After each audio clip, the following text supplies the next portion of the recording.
texto que nós estamos meditando, que é o Salmo 91, você sabe que é um salmo de proteção, é um salmo de livramento, é um salmo onde o Senhor nos dá a garantia de que Ele nos guarda, de que Ele nos livra, de que Ele tem uma proteção para as nossas vidas, tanto de circunstâncias externas, como de situações internas também. As questões relacionadas às nossas emoções, relacionadas ao nosso coração. O Senhor também é um lugar seguro, é um refúgio para essa situação. Assim também como as questões externas. Amém? Nós falamos na semana passada, falamos sobre ter o Senhor como uma habitação permanente. E essa habitação, ela se dá pela nossa fé na obra de Cristo Jesus. Nós falamos também que o resultado desta habitação, de estar nessa habitação, desta fé, é o descanso no Senhor. E que esse descanso, a prática desse descanso, ou seja, o que é prático nesse descanso na nossa vida, é a paz e a segurança. Tudo isso é o desejo do coração de Deus e a promessa do Senhor para as nossas vidas. Amém? Então, foi basicamente alguns pontos sobre isso que nós falamos na semana passada. Hoje eu quero explorar um pouco mais a questão do refúgio, do Senhor como nosso refúgio, sabe? Agora, entenda só, ter o Senhor como nossa habitação, ter o Senhor como um lugar seguro na nossa vida, ter o Senhor como um refúgio para as nossas vidas, isso não significa que nós estamos isentos de provações.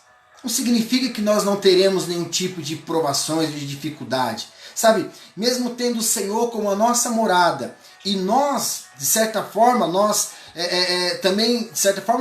somos também a morada de Deus, a morada dele. Então, ou seja, é necessário que passemos por provações. Faz parte da nossa vida, do nosso crescimento, as provações. Sabe, são nas provações que nós somos fortalecidos. São nas provações que o nosso coração é provado. Sabe, as provações, elas não são nossas inimigas. Sabe, elas são ferramentas para nos aperfeiçoar, para nos tornar mais aptos, mais seguros, mais fortes. Precisamos olhar as provações, as lutas que nós passamos com um olhar um pouco mais otimista, mais positivo. Por quê? Porque nós estamos seguros no Senhor. Então esta é a base, este é o fundamento. E quando nós temos este fundamento, esta base, então entenda só, então não importa o que ocorra na nossa vida, seja externo, seja interno, a nossa segurança, ela não está fundamentada nas circunstâncias, mas está fundamentada em uma promessa de um Deus verdadeiro. Então as provações, elas servem para nos aperfeiçoar. É importante que nós passemos por provações, sabe? Nas provações nós nos deparamos com as nossas fraquezas. Então, somente então é que podemos fazer do Senhor o nosso refúgio. Aquele que não passa por provações, aquele que não passa por lutas, aquele que não passa por algum desafio na sua vida, ele não tem necessidade de ter um lugar de refúgio. Por exemplo, algum soldado que vai para a guerra, ele não tem necessidade de entrar numa trincheira. Por quê? Porque ele não está na guerra. Mas quem está na guerra, há momentos que ele precisa se refugiar em uma trincheira, onde passa as armas, os tiros, as munições, as balas, passa por cima porque ele está refugiado na trincheira. Inclusive esse Salmo 91, uma das traduções desse refúgio é justamente a palavra trincheira. Por isso que me ocorreu falar sobre isso. No entanto, eu quero que você entenda que a maturidade de um cristão, ela não está em conhecer a sua força, sabe? E saber o quanto ele é forte. Não, mas a maturidade de um cristão está em conhecer as suas fraquezas. Quanto mais ele conhece as suas fraquezas, acredite, a maturidade vai cada vez mais aumentando na vida dele quando ele reconhece as suas fraquezas.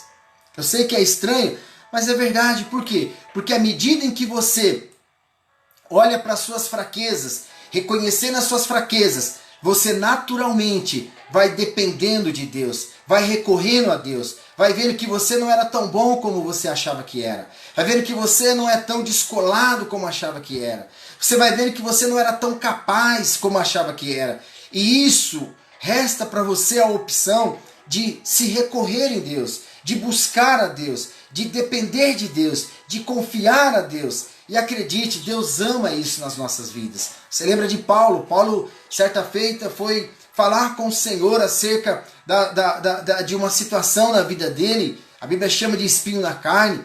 E o Senhor disse para Paulo assim: olha, Paulo, a minha graça é o suficiente para você. A minha graça se aperfeiçoa na sua fraqueza. Olha, quanto mais você entender as suas fraquezas, mais você entender as suas debilidades, mais a minha graça vai ser abundante na sua vida.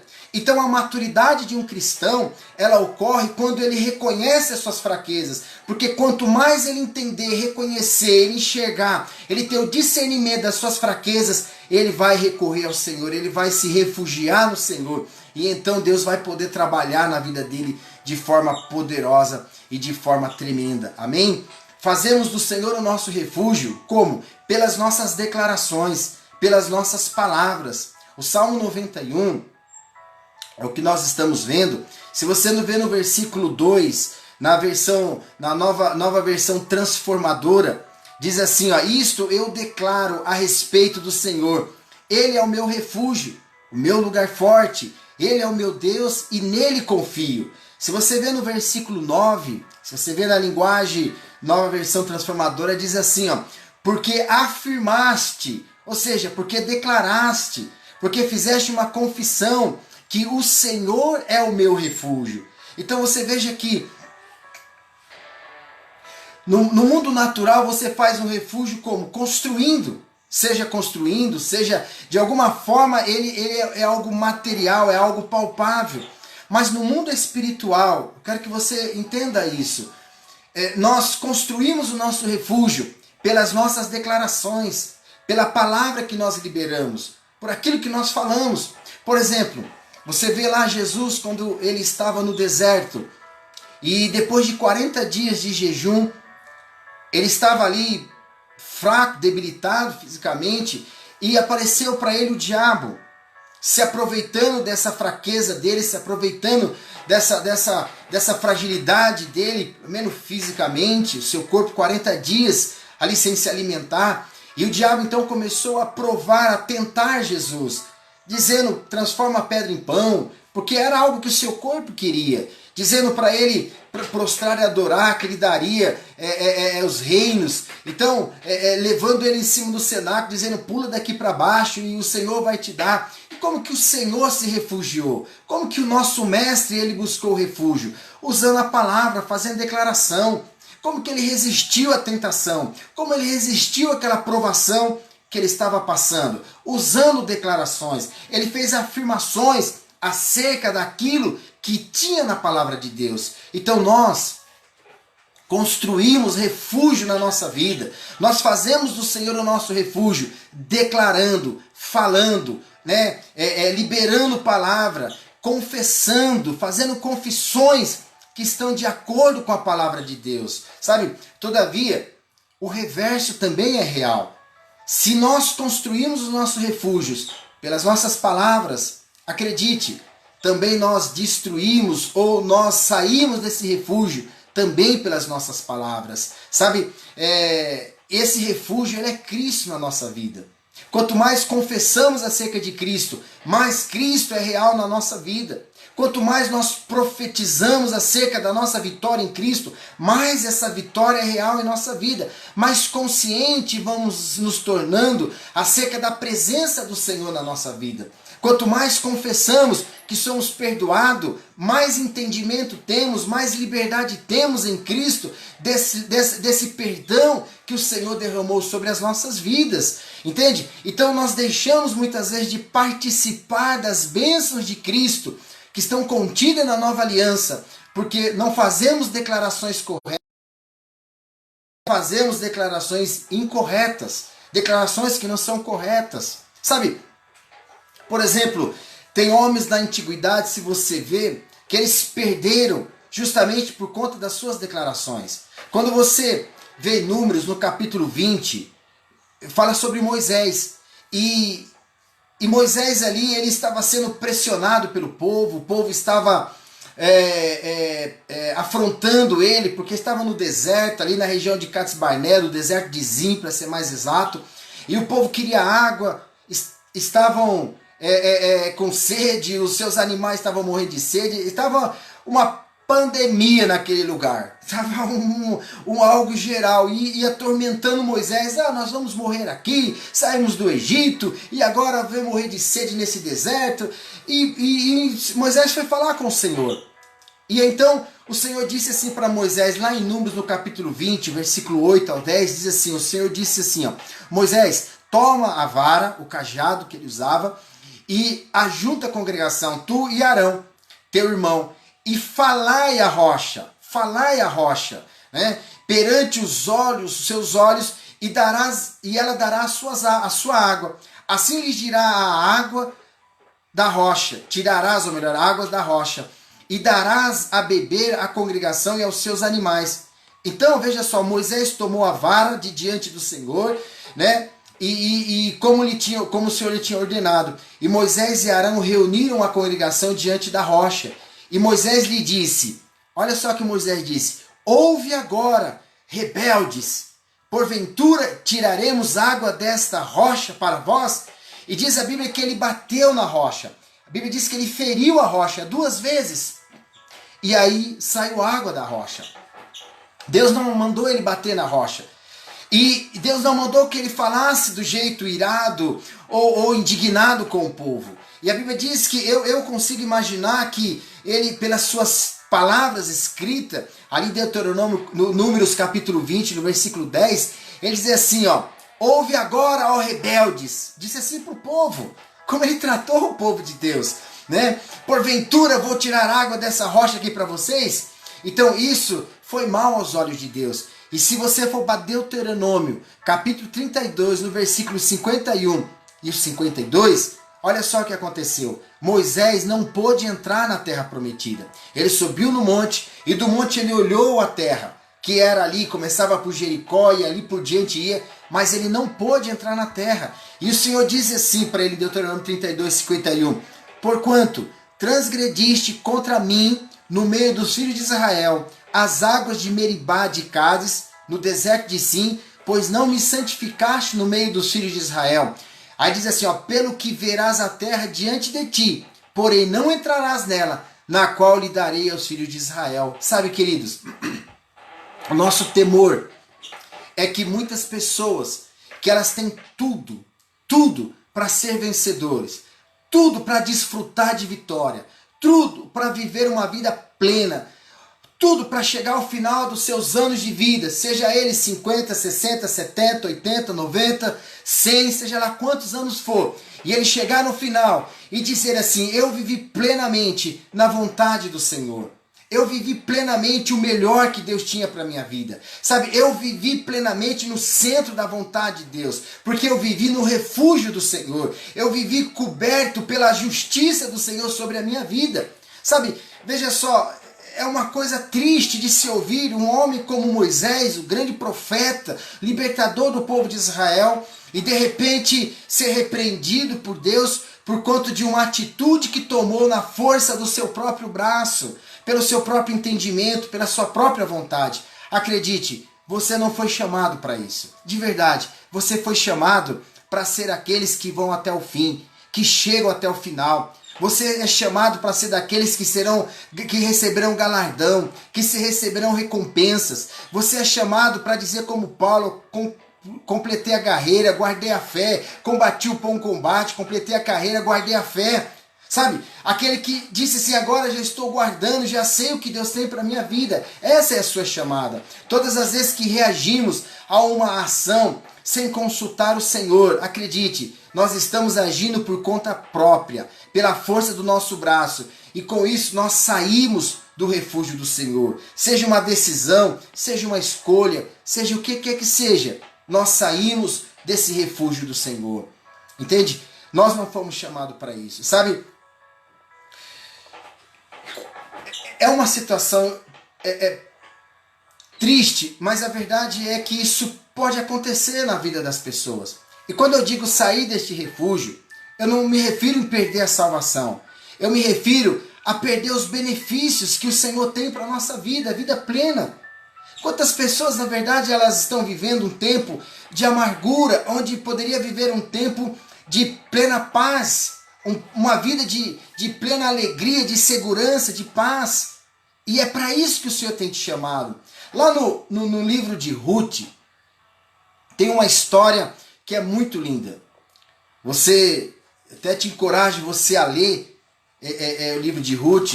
São poucos versículos, são 4 capítulos apenas, mas tem uma história muito linda, né? Mas a beleza dessa história, ela está mais no final, no desfecho deste final, sabe? E lá ele vai narrar a história de um homem chamado Elimeleque, que morava em Belém.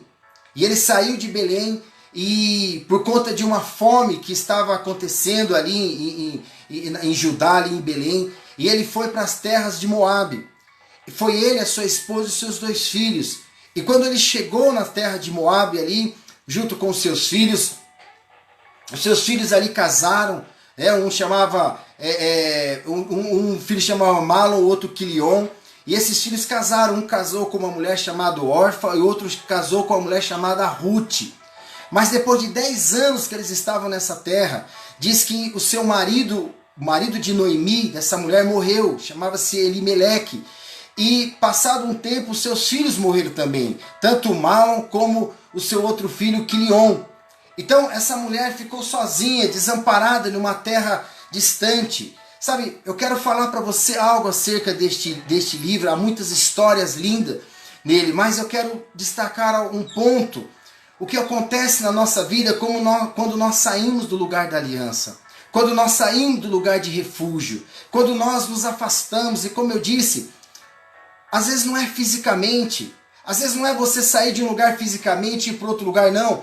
Nós saímos muitas das vezes do refúgio com as nossas palavras, quando murmuramos, quando agimos com incredulidade, quando não confessamos, quando não retemos a nossa fé, quando não guardamos aquilo que o Senhor tem nos dado pela sua palavra. Sabe, nós saímos do lugar de refúgio quando nós queremos agir pela nossa força, quando nós queremos que o nosso intelecto prevaleça além da palavra de Deus, da vontade do Senhor. É quando nós começamos a entrar em debates em relação à vontade de Deus, aquilo que Deus tem para a nossa vida. Uma vez que nós habitamos na habitação do Altíssimo, ou seja, uma vez que nós somos chamados para esse esconderijo, então a partir deste momento nós somos regidos por uma lei, e não é mais a lei da democracia, não é mais a lei seja qual for, a nossa vida é regida por uma lei chamada teocracia. Nós temos um rei sobre a nossa vida. Esse rei, o Senhor Jesus, ele se manifesta sobre nós, é a sua vontade. Nós somos chamados de embaixador nessa terra. O embaixador, ele recebe os seus recursos, as leis que imperam sobre a vida dele são leis do país de origem. Ele é de origem do seu país, a qual ele está representando em uma terra estrangeira. Nós somos embaixadores nessa terra. Então nós estamos debaixo de um governo, e não é o governo deste mundo, não é o príncipe deste mundo, não é aquilo que rege essa terra, que comanda a nossa vida. Agora não.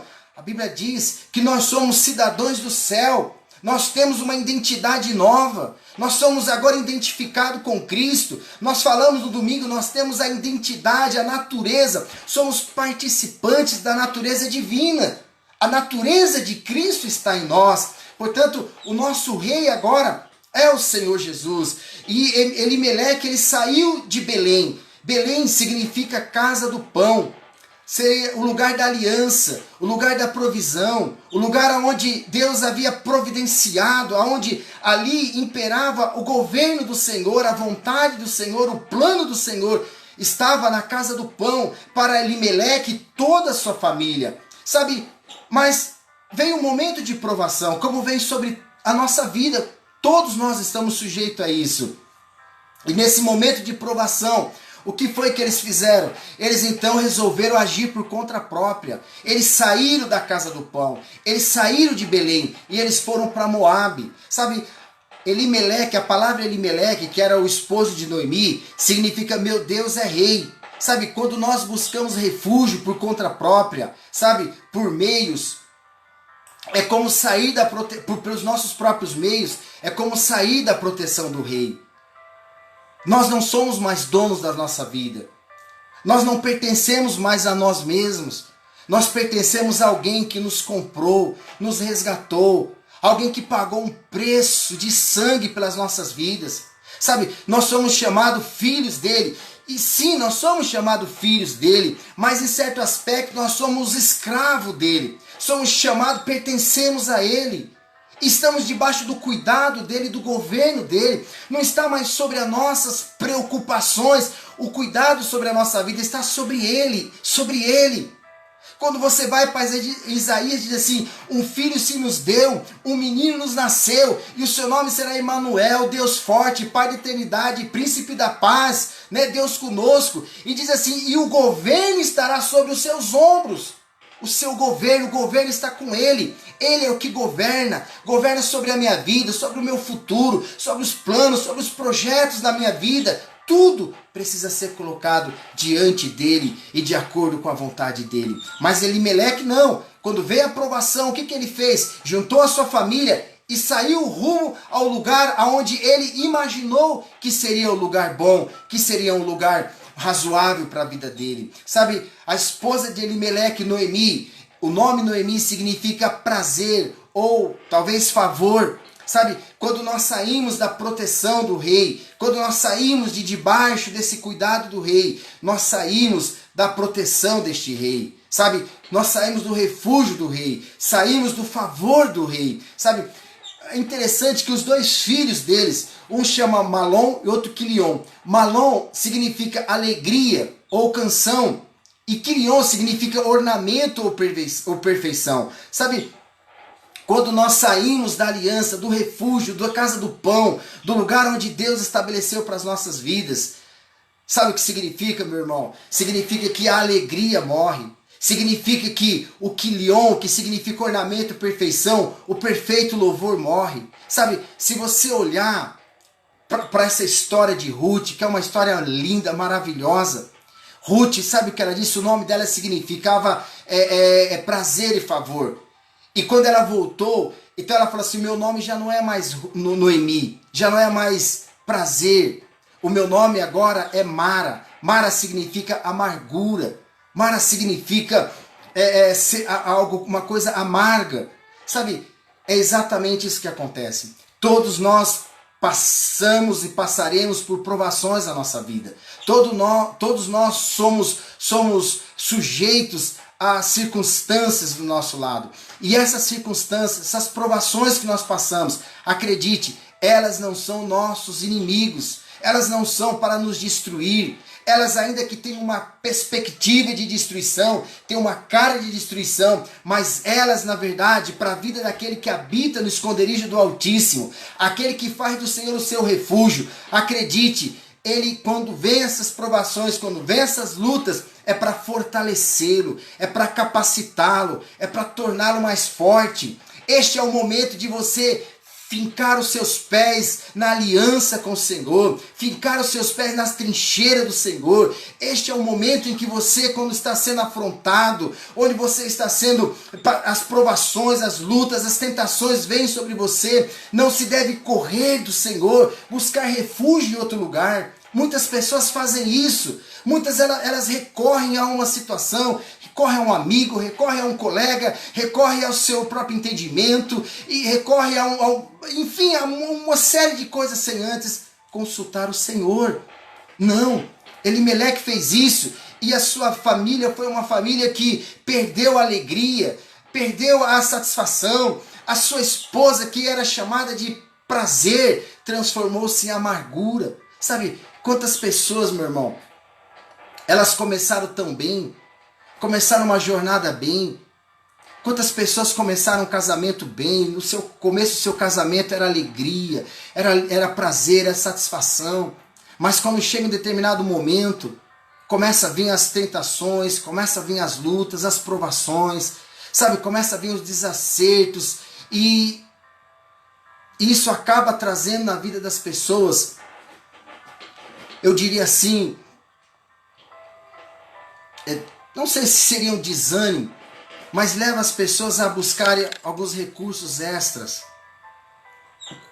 Quantas pessoas que quando, sabe, falando de casamento, né? Não é um dia de casamento, mas, sei lá, tá me ocorrendo aqui. Quantas pessoas que, quando elas enfrentam problemas no casamento, em vez delas tentarem restaurar o seu casamento, olha, acredite, o esforço é muito menor. Não, elas preferem, na verdade, procurar fora. Preferem buscar o recurso fora. Preferem arrumar um amante, arrumar um caso fora. Quantas pessoas que, sabe, em vez delas usarem de gentileza, de paixão, de romance para com a sua esposa ou para com seu esposo, não, ela pega e investe tudo isso muitas das vezes em situações na internet. Arruma namoradinha na internet, namoradinhas e namoradinhas, e assim vai. E ali gasta tempo. Encontra a pessoa que compartilha da mesma música que ela compartilha. Encontra pessoas que compartilham do mesmo gosto que ela compartilha. Dos mesmos desejos que ela compartilha. E ali começa a desenvolver algo. Sabe, no começo parece que é uma boa opção. Parece que ela está desfrutando de algo bom. É como Elimeleque, quando saiu de Belém, falou assim, essa terra está escassa, essa terra aqui agora está estéril, essa terra aqui não tem mais sustento para mim. Eu vou para Moab, eu ouvi dizer que lá em Moab as coisas estão bem, lá as coisas estão funcionando bem, lá tem bastante recurso. Muitas das vezes assim que as pessoas fazem, mas não sabem que esses caminhos são caminhos de morte e de destruição. Sabe, quantas são as pessoas que hoje elas carregam a amargura, o ressentimento, a insegurança, arrependimento. Quantas são as pessoas que dizem, puxa, se eu pudesse voltar o tempo, se eu pudesse voltar alguns anos da minha vida, eu faria tudo diferente. Por quê? Porque deixar o lugar da aliança, porque sair do lugar da casa do pão.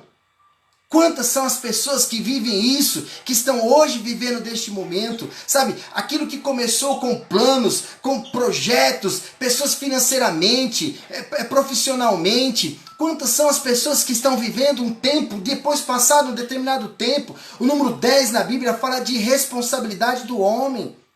Sabe, ele assumiu a sua responsabilidade, ele fez a sua escolha, seguiu os seus caminhos e deu tudo errado.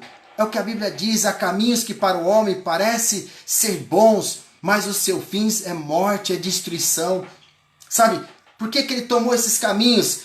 Muitas das vezes por conta da provação, das tentações, das lutas. Sabe, não criou raízes, não criou firmeza no Senhor. Não fez do Senhor o seu refúgio, sabe? No momento em de declarar o Senhor é o meu Deus, o Senhor é a minha força. No momento em que ele declarar e fazer com que o seu refúgio fosse cada vez mais fortalecido com a palavra do Senhor, com a prática da palavra. Sabe, quando eu digo prática da palavra, eu digo em você confessar a palavra e declarar o que o Senhor diz acerca deste assunto, o que o Senhor fala acerca deste ponto. Eu vou seguir o que o Senhor está dizendo, sabe? Mas o que o Senhor está dizendo não é uma boa opção. Não, mas eu vou ficar firme no que o Senhor está dizendo, ainda que não há pão na casa do pão hoje, mas eu sei que eu estou no refúgio do Senhor, e no refúgio do Senhor, o comandante, o que governa é o Rei dos Reis, o Senhor dos Senhores. Ele é o Altíssimo, Ele é o Criador dos céus e da terra, e eu sei que Ele não vai me desamparar, porque a sua palavra não falha, não passará, a sua palavra permanece para sempre sobre a minha vida. Ele me cobre com as tuas asas, Ele me sustenta. Sabe quantas deixam isso e murmuram e reclamam e caminham, muitas das vezes por um caminho de angústia. Isso foi o que aconteceu com a vida de Noemi, Elimeleque, Malom, Quilion, que era sua família. Sabe, depois de 10 anos, então, Noemi se levantou, cheia de amargura, cheia de tristeza, e disse, eu vou voltar para minha terra. Pegou as noras dela e disse assim, vocês podem voltar, pode ficar aí com a casa de vocês. Orfa chorou muito, deu um beijo e foi embora, mas Ruth, não. E aí Ruth diz aquela famosa frase que todos gostam de colocar nos casamentos, nos convites de casamento, né? Ruth diz assim, eu não te deixarei, aonde tu fores eu irei, né? Aonde você se pousares eu pousarei, o teu povo é o meu povo, o teu Deus é o meu Deus. Sabe, agora começa uma situação diferente. A protagonista dessa história agora começa a não ser mais a família de Elimeleque, não porque a família dele morreu. E agora Ruth começa a surgir nessa história toda, sabe? E aí Noemi volta para sua terra, volta para Belém, volta para a casa do pão, né? Volta para o lugar onde nunca deveria ter saído, onde deveria ter confiado no Senhor. Não é uma provaçãozinha dessa, não, que vai fazer com que eu vou para uma terra estrangeira. Não, eu vou ficar aqui porque eu sou cidadão dessa terra. Não, não foi isso que eles fizeram. Eles saíram, deveriam ter ficado. Noemi volta levando Ruth. E Ruth é uma moabita, é uma estrangeira. O nome Ruth significa graciosa, né? E aí quando ela chega naquela terra desamparada, pobre, sem recursos, né? Sem subsídios para se sustentar, para se manter naquele lugar, e elas ali voltam ali envergonhada, voltam ali triste, talvez decepcionada, talvez Noemi volta ali, talvez decepcionada com a escolha, com a decisão, com a atitude do seu marido, do seu esposo, que levou a família, e aconteceu toda essa catástrofe com a vida deles, ficou desamparada. Mas agora ela volta com Ruth. E Ruth significa, como eu já disse, graciosa. Sabe, ela não tinha herança, ela não tinha nenhuma esperança no meio de um povo como o povo de Israel. Um povo que tinha herança, um povo que tinha aliança, um povo que tinha promessa de Deus. As promessas de Deus é para ele. Sabe, essa pessoa Ruth representa cada um de nós. Representa eu e você. Como eu e você um dia ficamos desamparados. Eu e você como a igreja. Hoje representa a igreja. Entende? Então, quando Ruth chega naquele lugar, juntamente com Noemi, sem recurso nenhum, Ruth encontra um homem que ao vê-la se apaixona por Ruth. Quando esse homem olha para Ruth, esse homem já desperta essa atenção para Ruth. Ruth, ele está ali na fazenda deste homem, colhendo ali as espigas que caem no chão, ela pegando ali o resto que sobra. E quando esse homem chamado Boaz olha para ela, esse homem se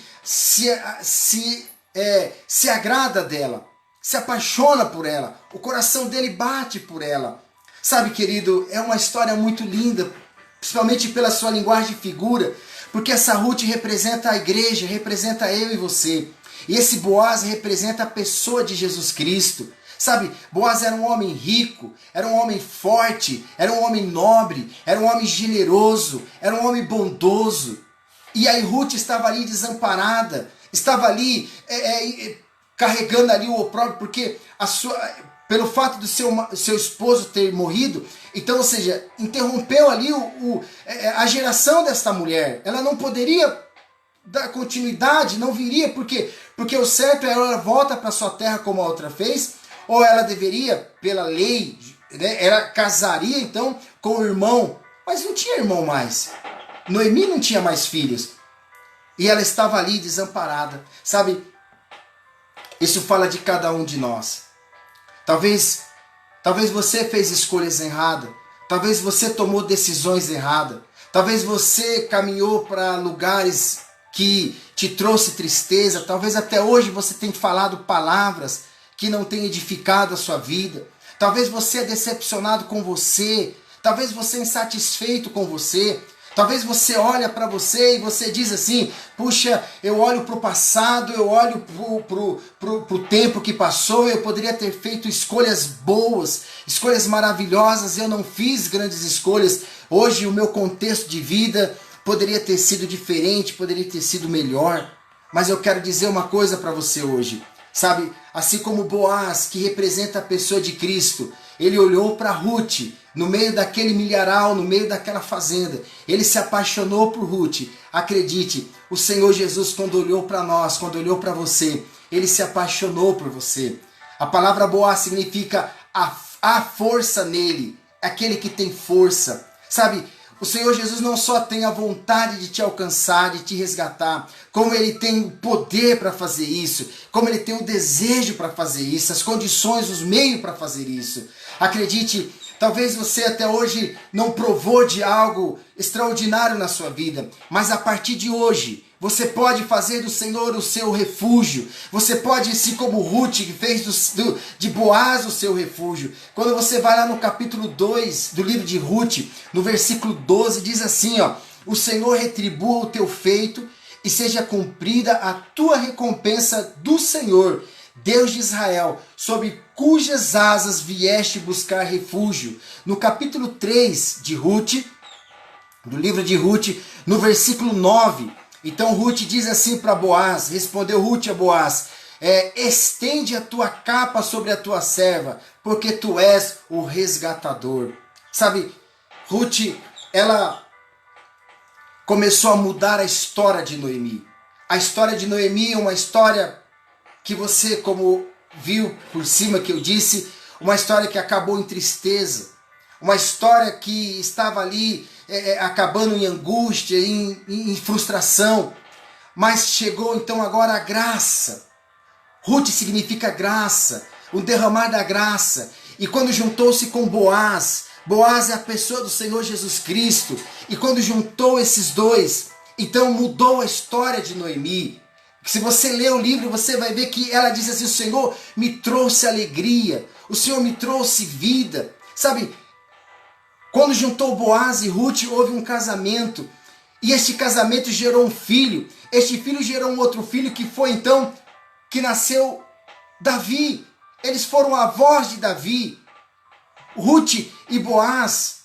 Ou seja, o rei de Israel, o resultado que dá quando nós fazemos escolhas erradas e que nós saímos do refúgio do Senhor, mas quando nós entendemos que devemos voltar para o lugar de aliança, para o lugar que nós nunca deveremos ter saído, para o lugar de refúgio, acredite, meu irmão e minha irmã, acredite, o Senhor restaura a nossa sorte. Boaz foi o resgatador. Boaz resgatou as propriedades que era de Ruth, que era de Noemi, quando saíram de Belém. Ele restituiu as propriedades que pertencia. Ruth, que era uma mulher desamparada, era uma mulher pobre, era uma mulher sem expectativa, era uma mulher sem muita esperança, mas quando ela foi coberta pela bondade, pela misericórdia, pela graça, pela generosidade de Boaz, que representa a pessoa do Senhor Jesus, ela tornou-se então esposa de Boaz. E uma vez esposa de Boaz, a história dela foi mudada. Ela passou a ser uma mulher rica, próspera, abençoada, tirou-se o opróbrio, a vergonha dela. Ela era estrangeira, não é mais estrangeira. Ela era uma desconhecida, não é mais uma desconhecida, porque através de Boaz ela passou a ser conhecida, a esposa de Boaz. Ela tem participação agora em todas as bênçãos, em todas as promessas de Boaz. Isso significa eu e você, meu irmão. Quando nós recebemos o Senhor Jesus, e como é que nós fazemos isso? Quando nós confessamos Ele com a nossa boca, quando nós recebemos Ele no nosso coração, quando nós fazemos essa declaração, é como se nós nos tornamos casados com o Senhor Jesus. Essa capa dele vem sobre a nossa vida, essa presença dele vem sobre nós. Nós que talvez estávamos ali amargando, juntamente ali com o opróbrio, a vergonha, os arrependimentos da nossa vida, a nossa história começa uma mudança que é inconcebível na mente humana. Você não faz ideia da transformação que Deus fará na sua vida quando você entende que você está debaixo desse refúgio do Senhor, quando você se submete ao refúgio de Jesus, quando você entende que Ele é a aliança na sua vida, que Ele é a capa dele, a cobertura dele está sobre você. Sabe? E quando você faz isso, não importa o que te digam, não importa o que te falam, não importa a circunstância na sua vida, você diz: eu confio no Senhor, eu espero no Senhor, eu aguardo no Senhor, eu não arredarei o meu pé, não arredarei os meus passos daqui, porque eu sei que o Senhor é o que me resgata, é o que me restitui, é o que me honra, é o que me levanta, é o que me capacita, é o que me guarda, é o Senhor, é somente Ele. Sabe, as pessoas estão procurando maneiras, meios, formas de resolver os seus problemas. Mas olha aqui para mim. Dá uma olhada pela janela. Olha pela janela da sua vida. Dê uma olhada se a paisagem que você está vendo não é a mesma paisagem de 10 anos atrás, de 5 anos atrás. É a mesma paisagem.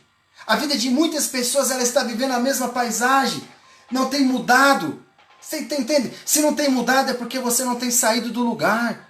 Se esse é o seu caso, meu irmão, minha irmã, eu te convido hoje, agora, nesse momento, a abrir o seu coração. Deixar o Senhor Jesus entrar na sua vida. Deixar Ele mudar a sua história. Deixa Ele transformar, deixa Ele assumir o controle. Deixa Ele reinar sobre você. Deixa Ele ser o Senhor sobre os seus negócios, sobre o seu futuro, sobre os seus planos, sobre a sua saúde, sobre tudo aquilo que você tem. Entregue tudo a Ele, coloque diante dEle, se disponibiliza para Ele. Não tem por que você tentar segurar nada. Abre mão, dê a Ele, coloque diante dEle e você verá que, na verdade, o cuidado dEle, o que Ele tem para fazer nesta aliança com você, vai transcender em muito o seu entendimento e a sua compreensão.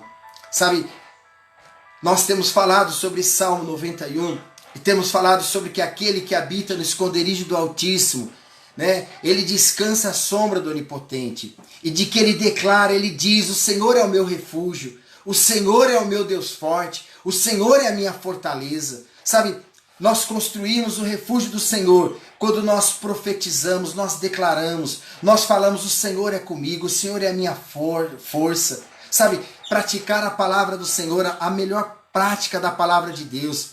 Sabe, talvez o que eu vou falar para você seja até um pouco polêmico, do seu ponto de vista, não do meu, é muito tranquilo. Mas, sabe, a prática da palavra de Deus, a melhor prática da palavra de Deus, é você confessar o que a palavra de Deus diz acerca disso, da sua vida. Sabe?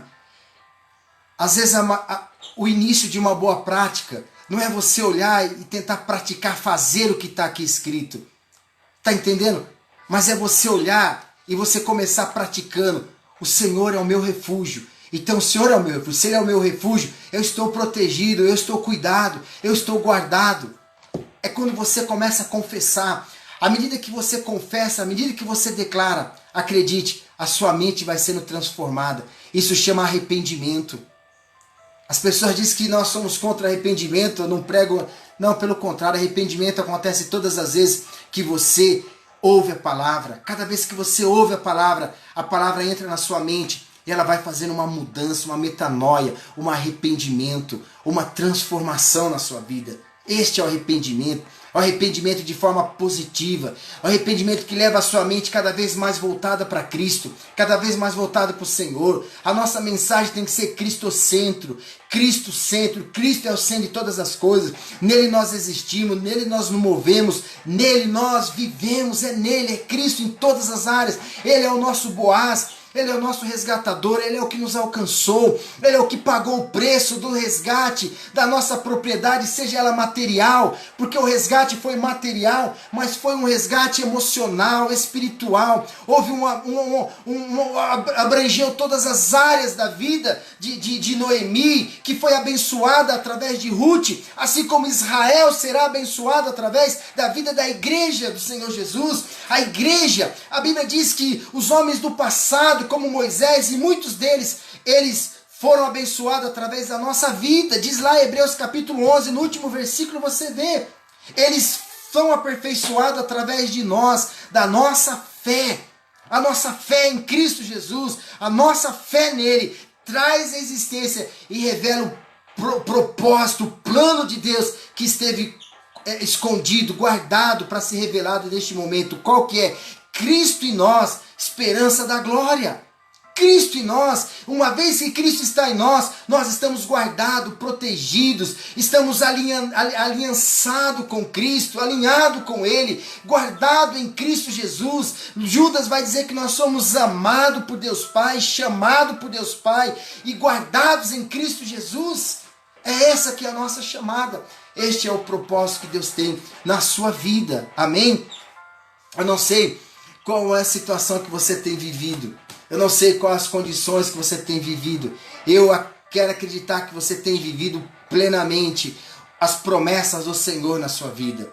Eu quero encorajar você a continuar amando ao Senhor, se apaixonando pelo Senhor. Sabe, Ruth pôde se apaixonar pelo Boaz, porque primeiro Boaz se apaixonou por Ruth. Boaz olhou Ruth de longe. Ruth nem tinha visto Boaz ainda, mas Boaz olhou e viu ela lá capengando, mendigando, lá ali na fazenda dele, na terra dele. Ele olhou e ele amou. Assim o Senhor olhou para mim um dia e me viu capengando, ele me viu mendigando e ele se apaixonou por mim, ele me amou e hoje eu amo ele. Ele propôs casamento para mim. O Senhor Jesus propôs casamento. Eu, como pobre, miserável, mendigo, sem aliança, sem esperança, e uma vez que esse Senhor Jesus me resgatou, me alcançou e propôs esse casamento para mim, essa aliança para mim, então agora, em Cristo Jesus, eu tenho direito a todas as promessas, todas as heranças do Senhor, e Ele vai me guardar de todas as pragas, de todas as mazelas que fala aqui no Salmo 91, que virão sobre aquele que habita no esconderijo do Altíssimo, aquele que está alinhado com o Senhor. Assim é com a sua vida. Amém? É com você também. Você está guardado. Nós vamos, próximos dias, falar sobre essas pragas, mais detalhado sobre elas, mas eu quero que você tenha esses dois fundamentos na sua vida. Você precisa ter isso, você precisa crer nisso. Você habita no esconderijo do Altíssimo. O resultado disso é descanso. Descanso é paz, é segurança na sua vida. E quanto a isso, você agora tem um refúgio do Senhor. Ele é o seu refúgio. Como que você faz isso? Profetizando a palavra, declarando a palavra. Acorda de manhã, pega a sua Bíblia, pega um salmo, não precisa ler toda ela, pega um versículo que te chama a atenção, pega lá qualquer versículo e fica o dia inteiro meditando. O Senhor é o meu pastor e o Senhor é o meu pastor. Puxa, nada vai me faltar, sabe por quê? Porque o Senhor é o meu pastor. Puxa, se Ele é o meu pastor, então nada vai me faltar. Nada vai me faltar, por quê? Porque Ele é o meu pastor. Puxa, o Senhor é o meu pastor. Até que isso seja impregnado no seu espírito, entende? Até que isso faça parte de você de tal forma que você não pense outra coisa, apenas você vai descansar no Senhor e dizer, vem a notícia ruim, você vai espontaneamente dizer, não me preocupo porque o Senhor é meu pastor. Nada vai me faltar porque o Senhor é o meu pastor. Você vai pegar profecia, você vai pegar as promessas de Isaías. O Senhor me curou, Ele levou sobre si as minhas enfermidades, pelas suas pisaduras eu fui sarado. Esse é o refúgio do Senhor. Neste refúgio do Senhor, nessa trincheira, nessa fortaleza do Senhor, sabe, pode estar acontecendo a guerra que for lá fora, a batalha que for, a luta que for, mas entenda só uma coisa, você está protegido, você está guardado pelo Senhor, amém? Tão somente fortaleça o seu refúgio, tão somente profetize, libera a palavra, declare sobre a sua vida, ministre sobre a sua vida, ministre sobre a sua família, ministre sobre os seus filhos, ministre sobre a sua esposa. A sua esposa não merece, é graça, meu irmão, libera a graça sobre a vida dela. O seu esposo não merece, é a 10ª vez que ele faz isso de errado. Ministra a graça, libera perdão, libera a bênção, abençoe a vida dele. Você é um dispenseiro da graça de Deus, amém? Dispenseiro. Você é um mordomo, um depósito de graça, você é o que pega essa graça e distribui, é isso, você tem a unção da reconciliação sobre a sua vida, por isso que você faz parte deste conjunto, desta obra do Senhor, desse trabalho que o Senhor desenvolve nas nossas vidas e através das nossas vidas, amém? Acredite, você é fonte de vida, você é fonte de vida onde quer que você esteja, onde quer que você vá. As pessoas vão olhar para você e elas vão perguntar, o que está acontecendo? Eu vejo a crise toda, desemprego, eu vejo os problemas, eu vejo as notícias, eu vejo tudo de ruim acontecendo, e eu vejo você em meio a toda essa crise se dando bem. Você vai dizer, é porque eu não fui para Moabe, eu fiquei na casa do pão. Amém? Houve a notícia de que haveria fome aqui em Belém. Mas sabe o que eu fiz? Eu decidi confiar no Senhor, esperar no Senhor. Muitos estão correndo para Moabe. Eles vão voltar, vão ter que voltar, vão ter que chegar. E quando voltar, vão encontrar você fortalecido e com capacidade de sustentar e de abençoar a vida deles. Amém? Eu quero Eu quero declarar sobre a sua vida essa palavra, amém? Já encerro por aqui. Que Deus abençoe a sua vida. Que você possa ouvir uma vez, ouvir duas vezes. Dela você possa tirar outras mensagens, talvez e com certeza muito mais profunda, muito mais reveladoras, né? Com muito mais argumentos. É isso que eu desejo, é isso que é para você fazer. Assista esse vídeo de novo, começa a anotar. E dali você tire coisas que você vai muito mais profundo, onde eu nem sequer arranhei, nem sequer relei, nem sequer arranhei. E você pode ir muito mais profundo. E amanhã é você que vai aqui ministrar na minha vida e declarar sobre a minha vida. Que Deus abençoe a sua vida em nome de Jesus. Eu quero orar com você. Eu quero, porventura, se tiver alguém, né, que esteja me ouvindo, você, e queira realmente assim, entregar a sua vida para o Senhor. Talvez você queira se reconciliar com o Senhor. Talvez você sinta no seu coração que você saiu desse abrigo, saiu dessa proteção, que você se sente vulnerável. Talvez você se sente tão assim inseguro, parece que qualquer hora você vai ser atingido. Talvez você sinta uma pessoa que você está até bem materialmente, financeiramente, mas você tem tanto medo que dê errado as coisas para você, e você, qualquer coisa que acontece, você já fica assustado. É porque você está fora do refúgio do Senhor, viu? Eu te convido hoje a você vir para esse refúgio e dizer: o Senhor é a tua prosperidade. O Senhor é que cuida dos seus negócios. O Senhor é que vai te dar sabedoria, que vai te dar saúde. Lá em Deuteronômio capítulo diz assim: o Senhor que te dá saúde para conseguir, para alcançar riquezas. Amém? A vida, a saúde é um bem do Senhor, é uma dádiva do Senhor, é um presente do Senhor para as nossas vidas. Os seus anos de vida é um presente do Senhor para a sua vida. Seja um mordomo, seja um administrador, amém? Seja um dispenseiro dessa graça. Eu queria então que você fechasse seus olhos aí, se você puder, que você dissesse essa palavra, declarasse comigo: Senhor Jesus, eu reconheço que o Senhor veio a este mundo em carne, que o Senhor viveu nessa terra e que o Senhor morreu na cruz do Calvário pelos meus pecados, Senhor. Mas ao terceiro dia o Senhor ressuscitou. Eu reconheço, eu creio que isso é uma verdade na minha vida, para a minha vida, e que o Senhor, pelo teu sangue que verteu, lavou os meus pecados, me abriu um caminho, e através deste caminho eu tenho acesso à presença do Pai, e eu sou guardado, protegido, eu estou no refúgio do Senhor, amém? Eu quero orar com você que talvez sinta-se inseguro, você que sinta-se medo, sabe? Você que sente que talvez a sua vida, o seu casamento, os seus negócios, a sua família, os seus filhos estão rebeldes, sabe? Parece que a sua casa está sendo atingida por todo tipo de ataque, dardos malignos, parece estar sendo infestado por todo tipo de ataque de todos os lados. Eu quero que você agora declare, comece a declarar: o Senhor é o meu refúgio e a minha fortaleza. Eu quero que você comece a liberar essa palavra. O meu lar é um lar de bênção, é um lar de honra. A minha casa é uma casa de bênção. O meu lar é um lar para a glória do Senhor. O Senhor é o meu refúgio. O Senhor é que reina sobre este lugar. A minha casa é Belém, é a casa do pão, é onde eu tenho uma aliança com Deus. O meu esposo é um esposo que é para a glória do Senhor. Diga: minha esposa é uma esposa para a glória do Senhor. Os meus filhos são herança do Senhor. E a herança do Senhor não é bichada, a herança do Senhor não é estragada, a herança do Senhor não é para vergonha. A herança do Senhor, ela é para abençoar a minha vida e abençoar a minha família, em nome de Jesus. Profetiza isso, declara. Não caminha mais pelo que você vê, caminhe pelo que você crê.